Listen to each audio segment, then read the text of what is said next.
Ça fait combien d'années passées dans cette maison de retraite? Combien de traversées dans ces longs couloirs blancs? Combien de taxis-fauteuils devant les chambres attendent leurs passagers?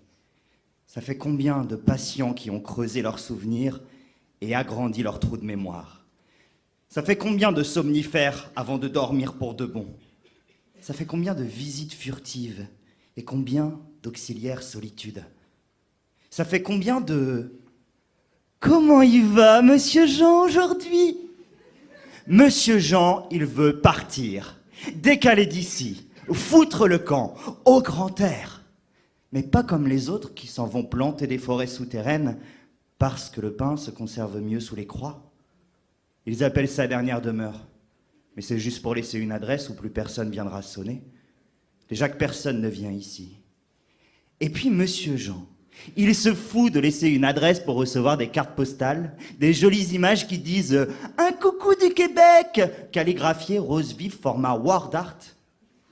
Monsieur Jean, il veut partir, décaler d'ici, foutre le camp avec Monique, qui habite tout au fond du couloir, qui a la révolte octogénaire, la fougue gériatrique, qui a des évasions dans le regard et qui a l'air d'avoir 20 ans, 4 fois, et qui veut renaître chaque jour la genèse éternelle, et qui veut pas souffler 8 dizaines de bougies pendant une partie de bingo à son prochain anniversaire, qui veut cramer le peu de chandelle qui lui reste par les deux bouts et partir avec Monsieur Jean.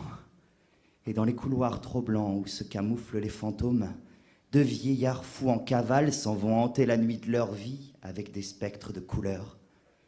Fermez la porte du purgatoire, 2 fugitifs se font la malle.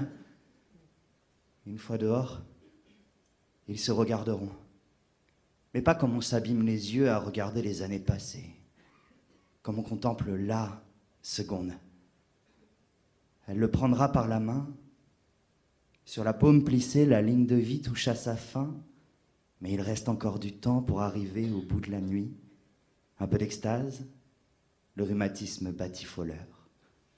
La gravité a fait tomber les seins, le sexe, mais l'atmosphère est sélénite et les membres en apesanteur. Mains sur les hanches, corps contre corps. La noce époustouflante, la prothèse frissonnante.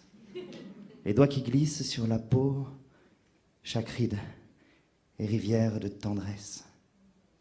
Une robe danse dans le vent et dans un souffle. 160 ans s'entremêlent.